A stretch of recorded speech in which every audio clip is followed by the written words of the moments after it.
prazer muito grande estar aqui. Aquele bonitão ali é meu marido, que está tirando fotos. E uma vez nós fizemos esses testes de casais, né, de personalidade lá nos Estados Unidos, com um pastor, coisa que a missão havia pedido, e depois o conselheiro lá que estava fazendo, né, que analisou tudo, ele disse assim: quanto tempo vocês estão casados? Aquele tempo a gente estava casado há uns 15 anos, agora são 32. Aí ele falou assim: como é que está o casamento? Eu disse: está muito bem, muito bem. Ele falou assim: porque eu nunca vi duas pessoas tão diferentes na minha vida, esse casamento tinha tudo para dar errado, tem que ter sido por Deus mesmo. E eu sou muito grata a Deus pelo marido que Ele me deu, porque eu fui feita da costela dele, né? E a Bíblia diz que Deus nos criou a sua imagem e semelhança, e que Ele criou o homem do barro, e que é uma coisa assim meio suja, pegajosa, né? E tem uma tradução em inglês que diz assim que depois Deus tirou uma costela do homem para moldar a mulher. E eu gosto muito disso, porque moldar dá uma coisa assim artística, né? Bonito, né? Todas as curvas, tudo assim muito bem feito mesmo. E é uma mostra assim da delicadeza, da gentileza de Deus, né, em tratar a mulher. Às vezes as pessoas dizem assim: é porque a Bíblia pisa muito em cima da mulher. Você fala isso porque não conhece a Bíblia. Porque Deus sempre tratou as mulheres com muita delicadeza, muita gentileza. Inclusive, o cristianismo, né, começou de uma maneira muito gentil, quando o anjo foi anunciar a Maria que ela ia ficar grávida, né? Deus mandou um anjo, o anjo Gabriel chegou para Maria, né, e disse: alegra-te, agraciada, o Senhor está contigo.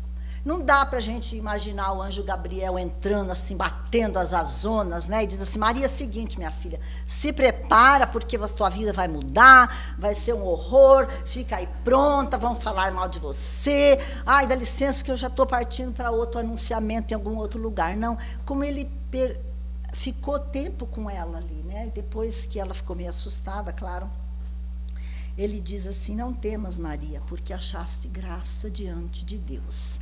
Uma coisa muito gentil, né, de muita assim delicadeza, e uma coisa que a gente vê no relacionamento de Jesus com as mulheres, como ele tratava bem as mulheres, com muita delicadeza, chamando-as sempre de filhas, né, de minha filha, menina, aquele carinho que o Senhor Jesus sempre teve com as mulheres. Eu gostaria de falar de alguns 2, 3 exemplos desse relacionamento de Jesus com as mulheres, o toque do Senhor na vida de algumas mulheres. A primeira é a sogra de Pedro. Um dia Jesus, né, a história é conhecida, saiu da sinagoga com os discípulos e estavam andando por ali, aí eles recebem a notícia de que a sogra de Pedro estava de cama com uma febre altíssima. E aí a gente começa a ler a história e a gente vê que se desenrola assim uma cena de muita ternura, de muita delicadeza. Em Marcos 1, 29 e 30 diz assim: a sogra de Simão estava de cama com febre e falaram a respeito dela a Jesus. Então ele se aproximou dela, tomou-a pela mão e ajudou a levantar-se. A febre a deixou e ela começou a servir. Aí a gente vê que a febre não resistiu ao toque de Jesus. Porque não há nada neste mundo que resista ao toque de Jesus, não é verdade? Nada, nada. E o texto diz assim que Jesus se aproximou dela. Eu, nessa minha jornada de doença, já fui a médico que me atendeu em pé, assim, quase abrindo a porta para eu sair logo. Né, tipo assim, já tem outro ali doente, vamos, o que é? Esse é o problema, não tem jeito, procura outro. Muito assim, uma amiga me disse também que o filho estava muito doente no hospital, e o médico passou, mas nem se aproximou, olhou. Não era assim com Jesus. E Jesus não perguntou para ela qual era a causa da febre dela. está com febre por quê, minha filha? Tomou chuva, tomou muito sorvete? Ele não quis saber, não perguntou há quanto tempo ela estava com febre, se a febre era culpa dela, se não era. Ele não se preocupou com o fato que podia ser uma doença contagiosa, não perguntou se Pedro queria que ele curasse a sogra dele. Pedro, você quer que eu cure a tua sogra? Não. Né? Não, porque Pedro tinha ali uma chance, né? Senhor, deixa aí, tal, meio quieto. Porque, pelo jeito, aqui a sogra morava com ele, né? Porque eles foram para a casa de Pedro. E, para Jesus, naquele momento ali, só existia ele e a mulher enferma. E Jesus, porque ele nos trata individualmente, né? Jesus, a Bíblia diz que Jesus se aproximou dela. E com Jesus não existe doença incurável. Existe doença que ele não quer curar. Não existe milagre impossível. Existe milagre que ele não quer fazer. Uma vez o médico perguntou para mim, isso já há muito tempo, eu tinha problema de endometriose, ele perguntou, quanto tempo você demorou fazendo tratamento para engravidar? Eu falei, eu não fiz tratamento para engravidar. Ele falou, mas com essa endometriose que você tem, ninguém fica grávida. Se seu filho é um milagre, se seu bebê é um milagre, porque precisa de pelo menos uns 5 anos. Eu tinha uma amiga que ela já estava em tratamento há uns 5 anos para poder engravidar e não conseguia. Eu não sei por quê que Deus me deu o filho, não deu para ela. Mas ele sabe o que ele faz. E aí Jesus não só curou a sogra de Pedro, mas a Bíblia diz que ele tomou-a pela mão e ajudou a se levantar da cama, porque Jesus podia ter dito assim, você já está curada, tudo bem, tchau. Não. Ele a pegou pela mão e a tirou da cama, de onde ela estava, e ajudou que ela ficasse em pé.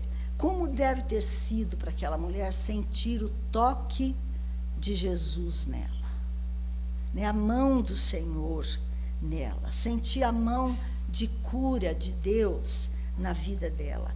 E a cura da sogra de Pedro foi completa, né? Jesus curou-a completamente. E eu não sei, não entendo, porque filhas de Deus que estão trabalhando na obra, missionários em campos longínquos, às vezes aqui na igreja, por que ele permite que elas fiquem doentes e até morram? Nós temos experiência aqui na nossa igreja, né? Passamos uma perda muito grande há uns anos com a querida, né, nossa, que Deus levou. E nós oramos tanto, mas eu não sei por quê, mas Ele sabe, porque Deus conhece a nossa situação. E Ele diz assim, porque sou eu que conheço os planos que eu tenho para vocês. Planos de fazê-los prosperar e não de lhes causar dano. Planos de dar-lhes esperança e um futuro. Então vocês clamarão a mim, virão a mim e eu os ouvirei. Vocês me procurarão e me acharão quando me procurarem de todo o coração. Jeremias 29, 11 e 13. Mas é muito interessante porque Deus fez essa promessa para o seu povo quando eles estavam cativos na Babilônia. E eles iam ficar mais 70 anos lá. Não era uma coisa assim, já vou tirar vocês desse sofrimento.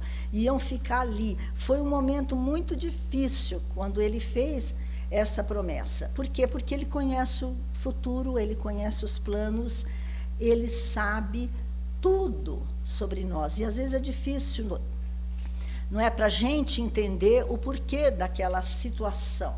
Mas ele nos dá esperança. Nós temos esperança até o fim com o Senhor. Não significa que a gente vai estar longe de sofrimentos, longe de dores, mas significa que Ele vai passar conosco. Tem aquele versículo que diz assim, quando vocês passarem pelo fogo, eu estarei com vocês. Quando vocês passarem pelas águas, estarei com vocês. Não diz assim, quando você passar pelo fogo, eu vou lá e te resgato. Se estiver na água, eu vou lá e te resgato. Não, diz, eu vou estar com vocês, atravessando junto. E aí, assim, a sogra de Pedro, assim que ela é curada, o que ela faz? Lembra? O que ela faz? Ela levanta e já vai servir, prepara uma refeição, alguma coisa assim, e começa a servir assim. Por quê? Porque nós somos curados para servir a Deus e ao próximo. Para isso que Ele nos cura. E que febre está impedindo você de servir a Deus? Que decepção na igreja, talvez com alguém, não vou mais lá porque aquela igreja cheia de problemas. Uma vez um senhor falou para o meu pai, eu vou sair dessa igreja porque eu estou procurando uma igreja assim, muito boa, sem problemas. Aí meu pai falou assim para ele, se você achar, não vai para lá não, que é para que a igreja continue sem problemas. Não vai não, fica onde você está. E eu pergunto, o que você está fazendo com a saúde que Deus lhe deu?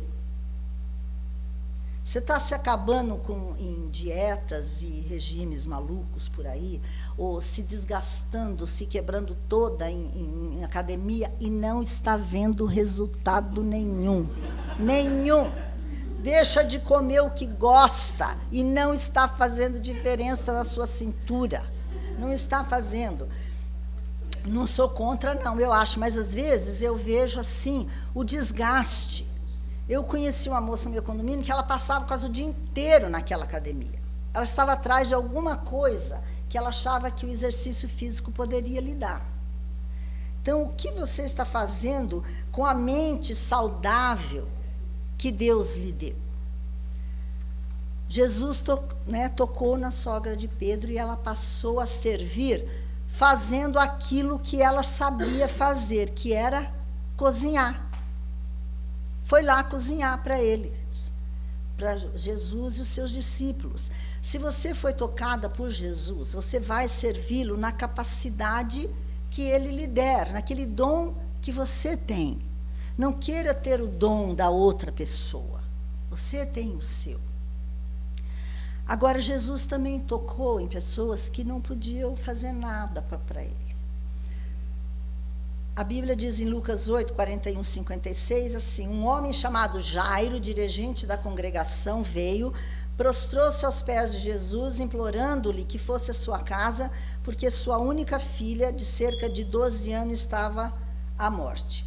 Aí Jesus, com Jairo, os discípulos, começaram a caminhar para a casa dele. E aí o que acontece? Quem lembra?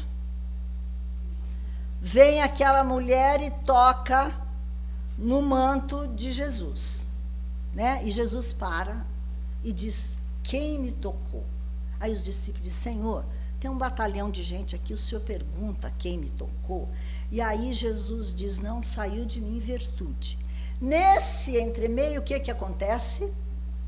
A menina morre. Vem alguém e diz assim, Jairo, deixa para lá, esqueça, porque a sua filha já morreu. Você já sentiu assim que se Jesus não tivesse se atrasado pelo caminho, o seu problema teria sido resolvido? Se Jesus não tivesse perdido o tempo com quem não merece, ele teria me curado, ele teria ajeitado a minha vida, ele teria feito alguma coisa melhor por mim. Mas Jesus parou. E aí Jairo recebe a notícia da morte da filha. E o que é que Jesus diz para Jairo? Crê somente. Diz para Jairo, crê somente. Você já ouviu Deus lhe dizer, crê somente? Não é, Romilce? Crê somente. Lisete, crê somente. Outras pessoas que têm outras enfermidades, crê somente. E aí você pode perguntar assim, crer em quê, Senhor? Meu filho está afundado nas drogas, eu vou crer no quê? Minha filha está namorando aquele perdedor, vou crer no quê? Em quê, Senhor? Eu já tentei de tudo, meu marido perdeu emprego pela enésima vez, eu vou crer no quê? Não tem mais nada para eu crer, eu vou crer no quê? Agora, o que Jesus estava dizendo para Jairo, quando ele disse crê somente, era assim, Jairo, olhe para os seus problemas do meu ponto de vista. Olhe do meu ponto de vista. Do meu ponto de vista, as coisas ainda não acabaram, porque eu sou a fonte de esperança e de promessa. E assim, não é interessante que os nossos problemas tomam assim uma proporção gigantesca quando a gente compara com a situação do outro, não é verdade? Lembro nessa minha jornada de dores, assim, alguém disse assim para mim: ai, Eulália, dor tem a minha vizinha que está com câncer, coisas terríveis. Aí eu falei assim: quem está com câncer, você ou a sua vizinha? É a vizinha. Então a dor do outro, não é você que está com câncer, é a vizinha. E a gente não compara, como diz uma amiga minha, a nossa dor tem o nosso tamanho, ela só serve para nós. Não dá para comparar com a dor do outro. Aí eles chegam na casa de Jairo, a confusão estava armada, né? As carpideiras, aquelas mulheres que eram pagas para chorar, estavam chorando, se descabelando, tinha até música fúnebre já por todo o canto. E aí Jesus diz: gente, para com isso, a menina está dormindo. Aí todo mundo dá risada, né? Ai, está dormindo, coitado. E aí, novamente, o que Jesus faz? Ele vai até lá onde está a menina, e a Bíblia diz que ele a tomou pela mão e disse: menina, levante-se. O espírito dela voltou e ela se levantou imediatamente. Eu acho assim lindo isso de Jesus ter dito para ela, menina. Ela era uma menina de 12 anos. Mas aqui, às vezes, a gente vai na feira. Adoro, quando eu estou meio para baixo, eu vou na feira. Porque na feira todo mundo chama de menina. Não é? Oi, menina, o que você está querendo hoje? Como é que vai? E tal, né? E para homem é doutor.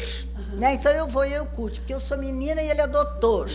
Então, aqui, mas é uma palavra tão bonita assim, menina, não é? A gente pensa numa criança pequena, né? E Jesus usou esse termo carinhoso: menina, levanta. E a menina se levantou imediatamente. E aí tem uma coisa muito interessante. Então Jesus lhes, para os pais da menina, ordenou que dessem de comer. Jesus devolve a menina para os pais e diz: dê comida para ela. Sabe por quê? Porque comida é coisa para gente saudável. Quando a gente está doente, a gente não quer comer muito, né? Algumas pessoas não. Eu posso estar com o pé na cova e eu tenho fome. Não sai. Mas a Bíblia diz como Jesus viu que ela estava saudável, ela precisava de comer. A Bíblia não diz que a menina fez alguma coisa, nem que a menina disse: obrigada, Senhor. Nada. Provavelmente deve ter saído correndo para a cozinha para ver o que tinha lá de comer, né? Uma típica adolescente assim. Para os pais dessa menina e para os vizinhos e amigos, não havia mais solução nenhuma. A menina estava morta, tudo havia se acabado, mas tinha uma coisa que aquele povo não sabia. O povo não sabia que a história da menina não havia terminado ainda.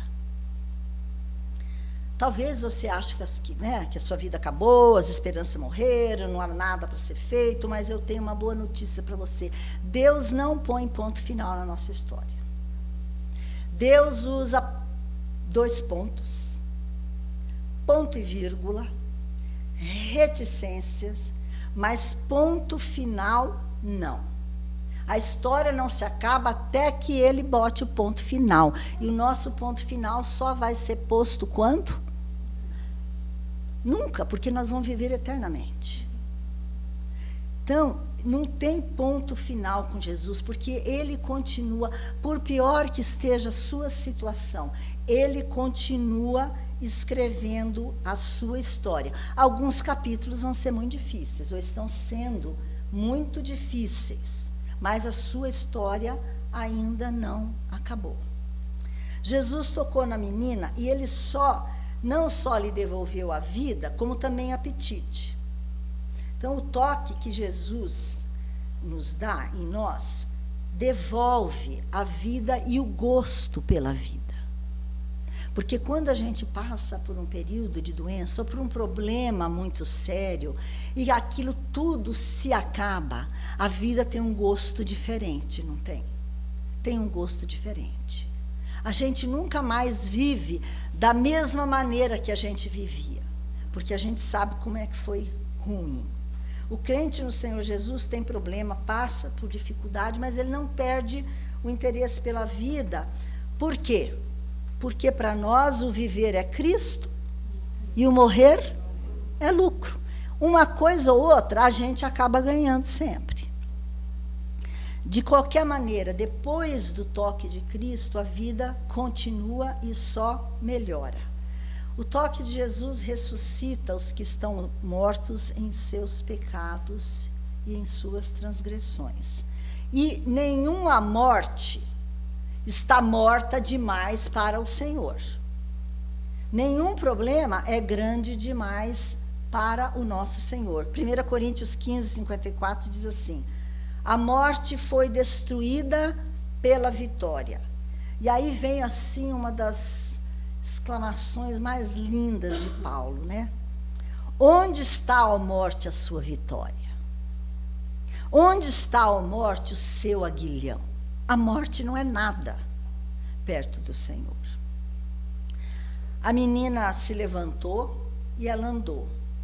A morte é a nossa inimiga, mas ela tem que se render ao poder do reino presente de Jesus Cristo. E se Jesus Cristo tocar na sua vida, não vai ter ponto final, a sua história vai continuar, porque mesmo que você morra, você continua vivendo.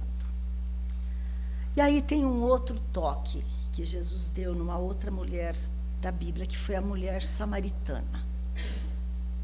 É uma história, assim, fascinante, eu acho, porque acontece um dos toques mais importantes na nossa vida.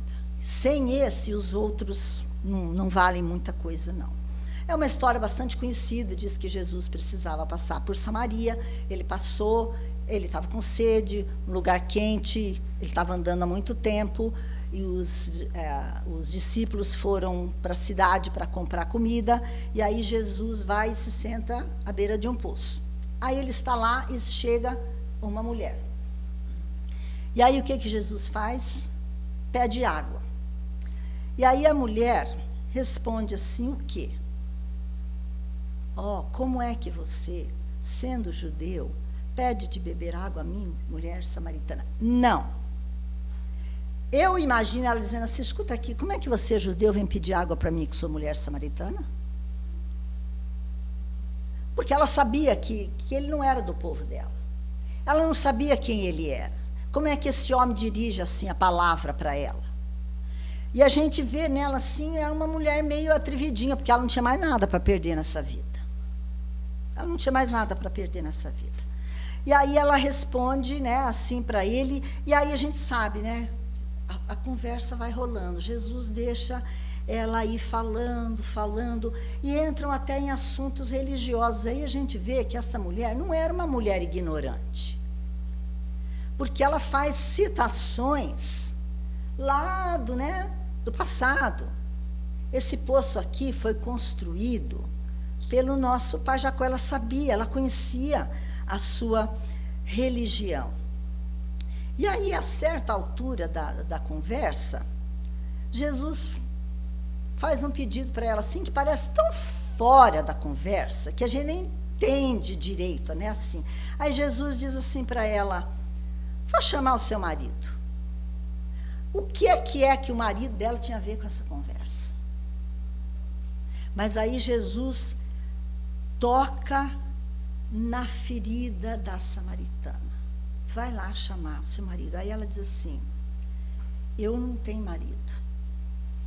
E Jesus diz, é verdade, porque você teve 5 maridos e o que você tem agora não é seu. Eu já ouvi muitas pregações, e vocês também, de que essa era uma mulher prostituta, que era uma mulher... Acho que não, porque Jesus diz assim, vai chamar o seu marido, não disse o seu amante, o seu homem, o cara que mora lá na sua casa, seu marido. E ele diz, agora você tem, esse que está lá não é seu. Naquele tempo, uma mulher que ficasse sozinha, se ela não tivesse, né, pai, irmãos, nem um tio, nem nada, ela só tinha 2 coisas a fazer na vida para se sustentar, esmolar ou se prostituir. Nós não sabemos por que essa mulher teve 5 maridos. Talvez ela não pudesse ter filhos, e segundo a lei, se a mulher não pudesse ter filho, o homem podia fazer o quê? Se divorciar dela. Talvez ela tivesse se casado, não teve o filho, o cara disse tchau. Tentou outro casamento. Não deu certo. Nós não sabemos por que ela teve 5 maridos. Mas Jesus sabia de uma coisa sobre essa mulher, que ela estava tentando preencher o vazio do seu coração com amores humanos, com relacionamento. E o que Jesus está dizendo para ela é isso: minha filha, esses relacionamentos não vão preencher o vazio da sua vida. Você precisa do meu toque.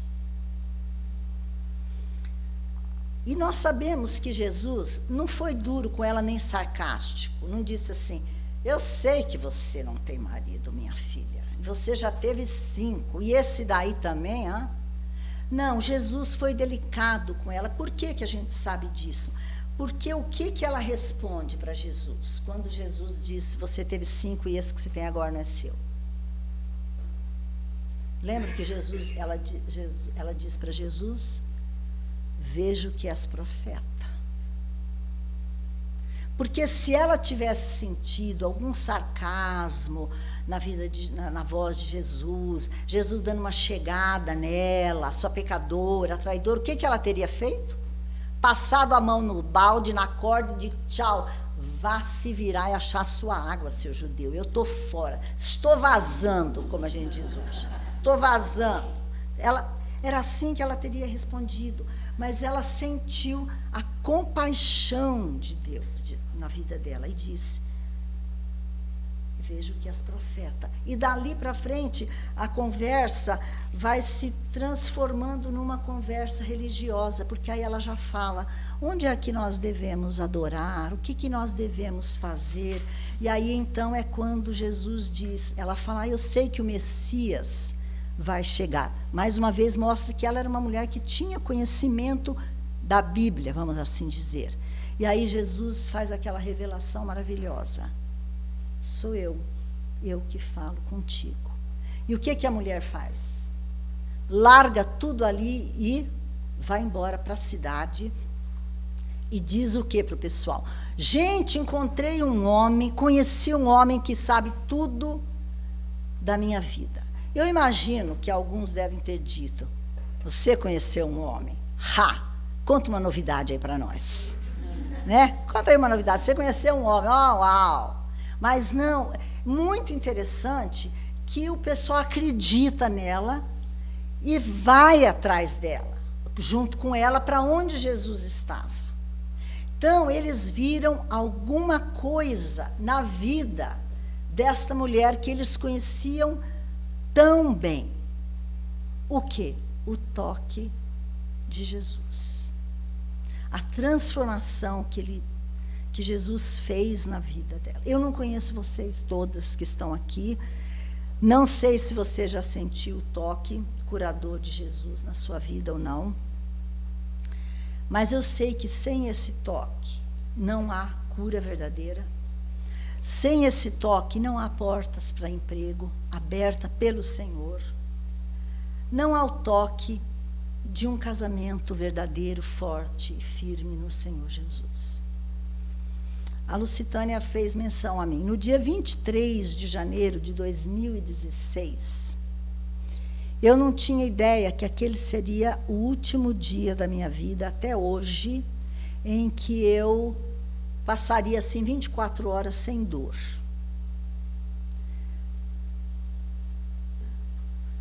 Eu senti uma dor e achei que fosse uma cistite, e aí começou a minha jornada.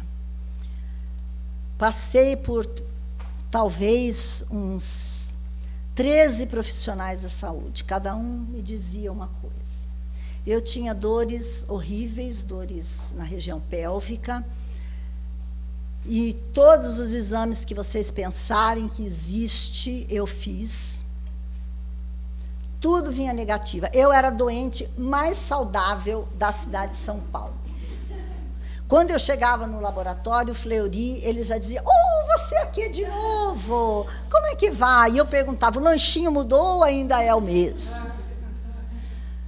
Eu tinha dores que eu tinha vontade de bater a cabeça na quina da parede para desmaiar e ficar uns 4 minutos sem dor. E ninguém sabia o que era. Meu marido, coitado, começou a virar faxineiro, cozinheiro, passadeira de roupa, tudo que vocês pensarem, enfermeiro, e nada havia. E nós orando. E aí a igreja também orando. Mas não aparecia nada.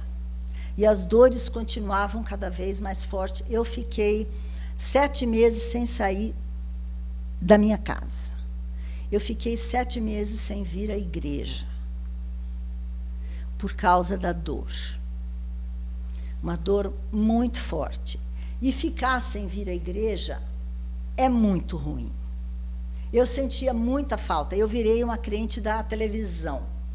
Porque a gente, né, ligava a televisão na hora do culto para assistir o pastor Saião ou quem fosse. E sabe que é uma coisa interessante quando você assiste o culto pela internet? Porque você vê todo mundo de costa. Gente que eu não sabia, homem que eu não sabia que está ficando careca, está. Eu olhava e dizia, fulano, o que eu vejo... Gente, não faz isso. As meninas do cabelão lindo aqui, assim, sentada na frente, puxando o cabelo, enrolando, botando lápis. Aí cai o cabelo. Aí elas tiram de novo. Gente, aquilo distrai demais da conta. Distrai demais da conta. E aí eu falo, olha só, me alertou para isso, porque quando você vem, você faz, você não percebe. Mas era uma saudade enorme da igreja, mas você não podia vir. E aí meu marido também parou de vir, porque ele não ia me deixar sozinha em casa. E a gente orando, e todo mundo orando, o meu pequeno grupo, eu digo, se você não tem um pequeno grupo, arrume, porque sem um pequeno grupo não dá. Eu sabia que ela estava orando por mim. Depois, então, de 1 ano, finalmente saiu um diagnóstico que eu fiz um exame com um urologista, e aí deu uma coisa chamada cistite intersticial. Bonito, né? É um nome muito bonito para uma possível doença autoimune. Então, foi uma coisa boa ter um diagnóstico, mas um diagnóstico que não promete cura. Você vai aprender a conviver com isso. Você pode passar 3, 4, 5 meses bem e, de repente, a dor pode vir de novo onde você estiver. E eu parei e fiquei pensando, falei, Senhor, eu tive um pai que te serviu tanto, um sogro que te serviu tanto, e é assim que eu vou acabar? E aí eu levei aquela palavra de Deus, né, para Paulo, a minha graça te basta. Eu digo, Senhor, a sua graça, mas dói, precisa doer tanto, Senhor, precisa doer tanto. Uma vez o Curtis perguntou para mim, como é essa dor? Porque vocês assistem aqui, já assistiram aqui esse filme que a mulher está dando à luz, ela agarra no marido assim, a culpa é sua. E ele fala, eu espero que sim, né? Muitas vezes, ali, o Curtis veio, sentou na cama, e eu agarrava nele, e eu trancava os dentes, e por 5 minutos, até o pico começar a descer, ela trancava tanto que eu ficava com feridas na bochecha, assim, dentro. E um dia meu marido disse para mim, se eu pudesse, eu tirava essa sua dor com a minha mão e passava para mim. Aí você sabe o quanto você é amada por esse homem. E eu não podia fazer nada vendo sofrer daquela maneira. E neste tempo, o meu sogro morreu, e ele precisou ir, foi para os Estados Unidos, porque até então um dos diagnósticos tinha sido problema na coluna. E a minha médica disse, você pode ir, Curtis, que nós vamos cuidar dela. Estava com a Isabel, né, ali, pode ir, a gente cuida dela. Só que não era, e a dor começou a aumentar muito. E ele estava lá para enterrar o pai dele, e voltou para uma mulher que estava quase precisando ser enterrada. E aí, durante esse tempo, quando foi dia 4 de julho, 4 de julho, né, meu bem? A mãe dele faleceu. E um dia eu falei, Senhor, até onde o Senhor vai nos alongar? Até onde? Porque não está dando mais. E Deus disse o quê? A minha graça te basta. E uma das formas da graça de Deus nos alcançar foi através do amor dessa igreja. De pessoas que levavam refeições para nós. Lembro um dia que a Isabel falou assim, eu estou levando um arroz já temperado, um feijão já bem temperadinho, porque acho que o Curto não sabe temperar feijão, né? Eu falei, não, bem, traz, porque a coisa aqui está difícil, bem. Já não dá mais lamen com ovo o negócio aqui, está muito difícil. Né? E ela vinha ali e trazia. A Lucitânia ia lá em casa para atingir meu cabelo, porque morrer assim, mas de cabelo branco não pode. Tem que ir bonita para o caixão. Ia lá.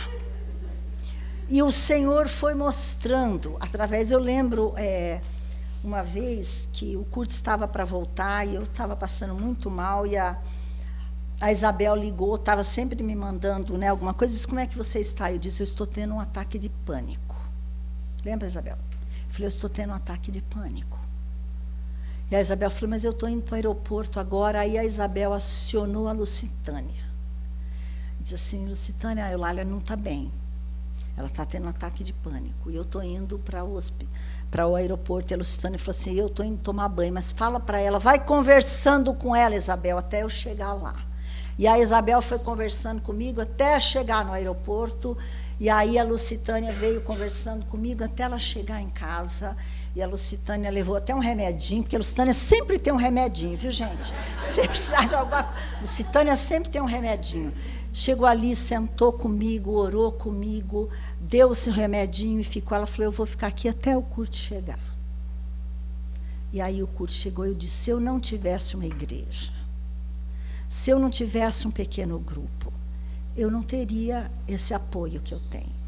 E tantas outras histórias que Deus nos deu nisso. Aí, um dia, a Isabel e a Mari, eu acho que eles falaram, vamos criar um grupo orando por Eulália. Porque eu disse, gente, a coisa está muito difícil. E, neste meio todo, eu estava fazendo toda a minha papelada para o Green Card. Porque eu nunca precisei, eu sempre ia para os Estados Unidos como turista, mesmo pela missão, porque nós íamos nos aposentar aqui no Brasil, ficar por aqui, mas aí, com tudo isso que aconteceu, né, estava acontecendo com o pai do Curtis doente lá, e a mãe dele também depois, aí ele resolveu que acho que ele quer aposentar nos Estados Unidos. Eu disse, eu vou, só se eu for assim, tudo certinho. Que agora tem o homem da peruca lá, que eu não sei o que ele vai fazer também, né? Então, eu quero ir direitinho. Então, neste trabalho todo, eu precisei viajar para o Rio, porque tudo que é feito de imigração tem que ser no consulado americano, no Rio de Janeiro. E o Senhor foi dando graça, por causa do toque que Ele deu na minha vida como Salvador. Se você ainda não recebeu esse toque de Cristo como Salvador, eu peço que você, nesse momento, enquanto a Lucitânia canta, um dos meus hinos assim favoritos, pense que não dá para viver sem o toque do Senhor. Eu ainda continuo com dor. Estou aqui porque eu tenho a minha vida, que antes era assim, tudo podia acontecer, vamos lá, pegava a minha bolsa e ia, não dá mais. Tudo tem que ser programado, e para mim esta é uma grande dificuldade. Tudo tem que ser bem programadinho. Às 9h da noite eu começo a tomar o remédio e vai até às 10h15, aí eu já tenho que ir para a cama. E é uma coisa muito difícil. Mas Deus diz, você pode, porque a minha graça te basta.